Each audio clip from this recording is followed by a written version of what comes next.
I am in Greenville, New Hampshire right now, walking towards what remains of the Greenville Bridge.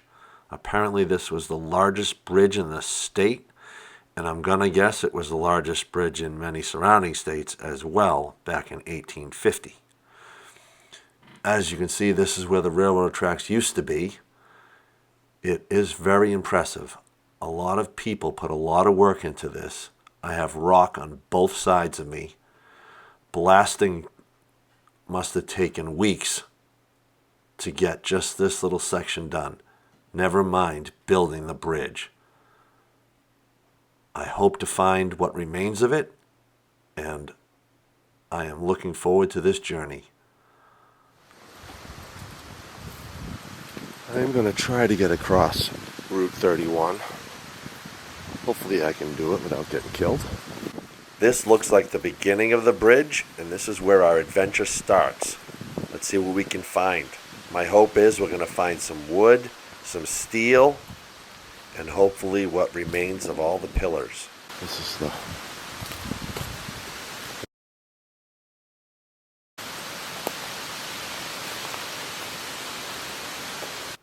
So unfortunately you can't see the pillars from this vantage point, but I did find a picture which I'm going to show you next.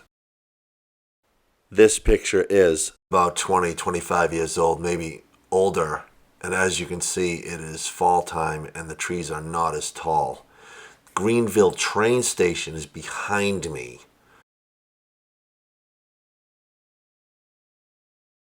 There are 4 stone pillars, and when they rebuilt the bridge after it burned down, they added steel pillars, which are no longer there, but the bases are, and you will see that in the video.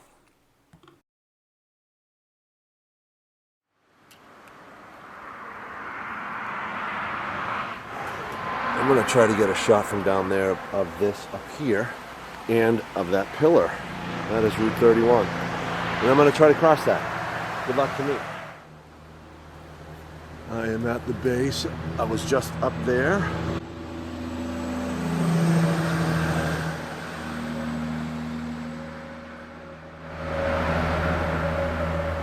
Here is the base of this thing.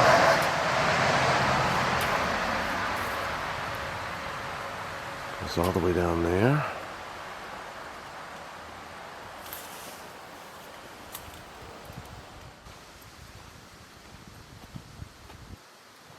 This is the first pillar.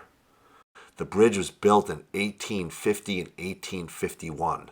So whoever built these pillars knew what they were doing.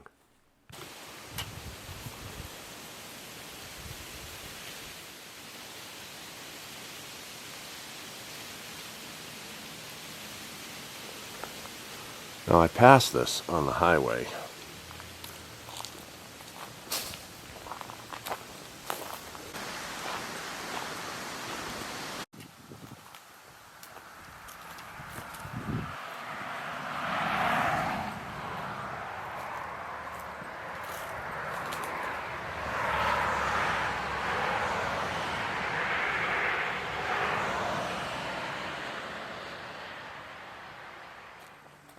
Unfortunately, I'm right on a turn, so I have to really be careful crossing this.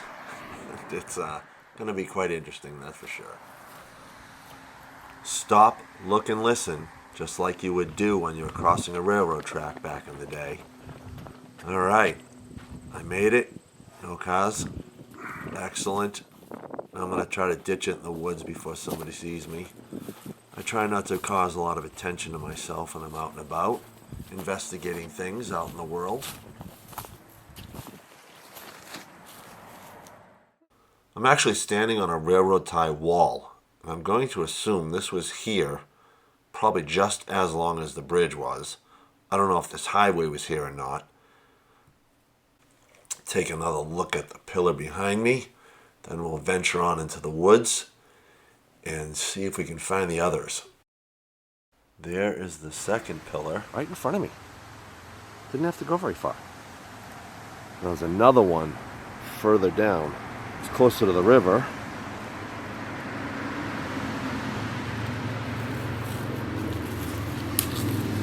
Anyways, there's the high wall.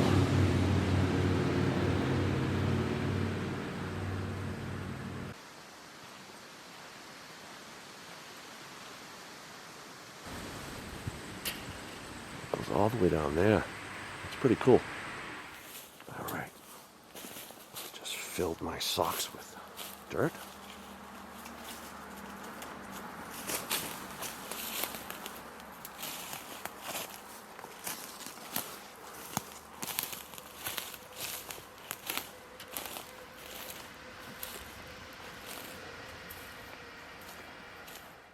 I am at the base of the second pillar, and it seems like they're using this to practice their rope climbing skills.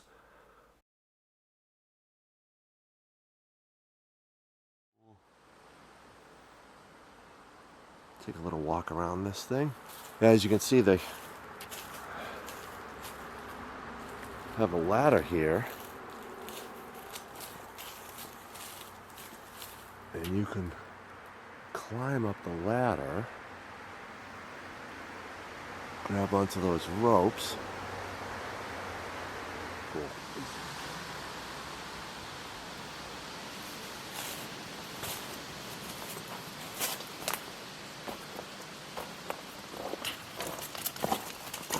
Give it a upshot.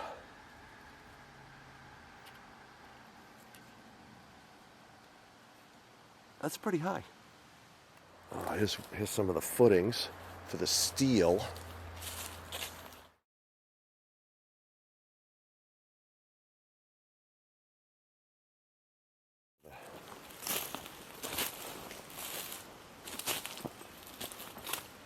So the story goes it was a wooden structure, and they had water towers at each end of this bridge. There's another one over there. And when a train went over, they always checked to see if there was any embers in the engines every time a train went over. And it was either one time nobody was working that day, or they didn't notice anything when they passed it, and they waited there for a little while, didn't see anything, but there were some embers smoldering away somewhere in the bridge, and it caught on fire. And after that, they replaced the bridge completely with steel so it would never burn again, and they added these extra supports in to help sustain the weight.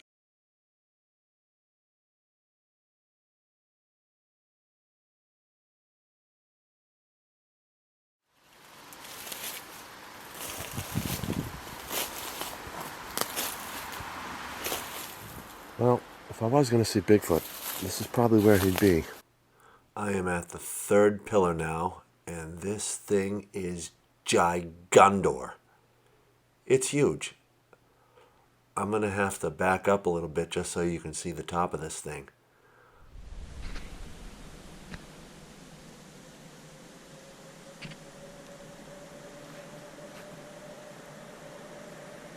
Oh, look at this thing.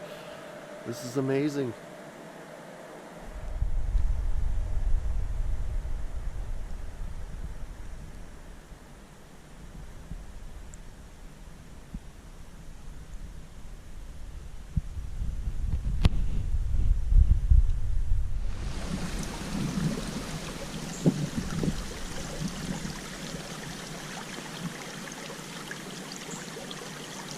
This is from the other side.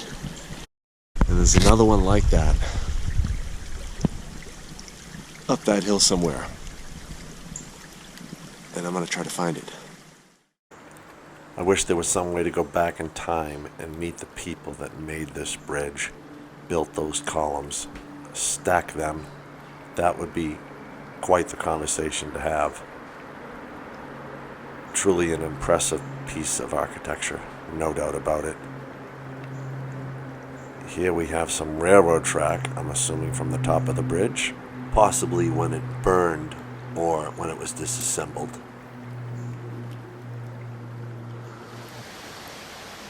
Just found that. There's some writing on it too.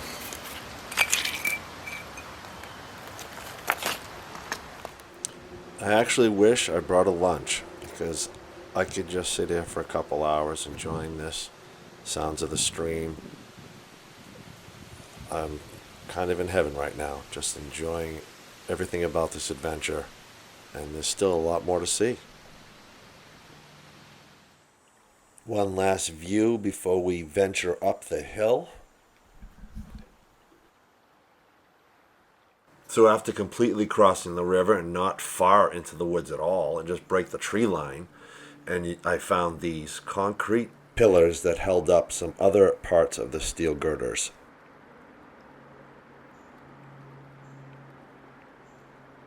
And just behind me is the giant pillar that I was just at. So this bridge definitely had a lot of support.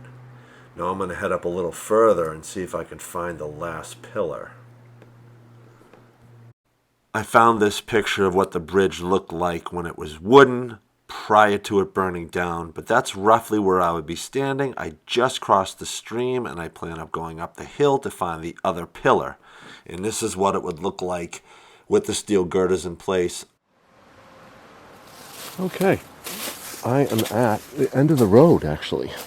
I am now standing at the last pillar, closest to the end. I didn't film myself walking up. Anyways, I'm right there where that little person is. There's me. I am at the other side. I thought that there were two giant pillars. Apparently there's only one giant pillar. But this is still pretty massive in itself.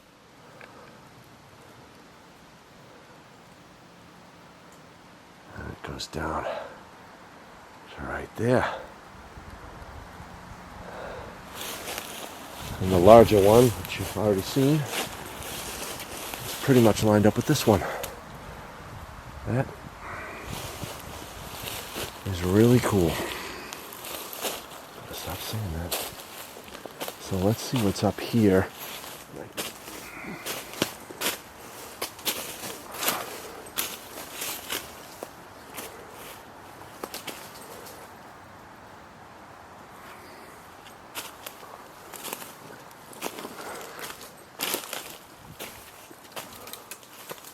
Here is the footing.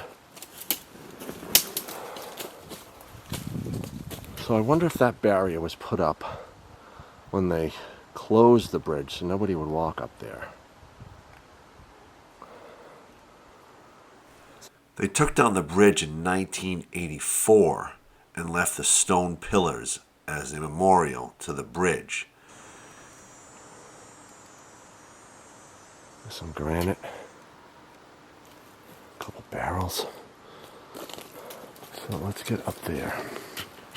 See what's up there.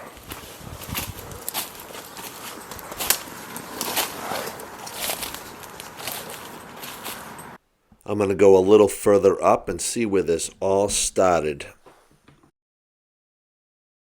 Oh, this has been quite the adventure. I'm having a lot of fun.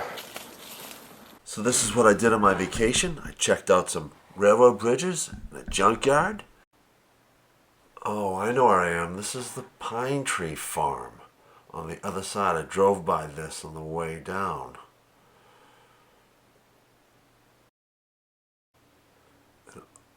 Off to the right, down here, is where the railroad track used to be. Right in there, that's where it went. So I walked back down, I crossed the river again, came up the other side, crossed the highway. Now I'm back to where I first started. I really enjoyed this part of the trail. That's why I'm putting it in as I'm leaving, because I just think it is really beautiful, and I really enjoyed walking through this part the most. There is a little bit more history on this bridge I wanted to share with you before you go. And I also have some pictures of what the bridge looked like long ago. This person's name is Bronson Potter, and on July 4th, 1979, he flew his plane underneath the Greenville trestle. It was a memorable part of his life, and on his gravestone, he has this.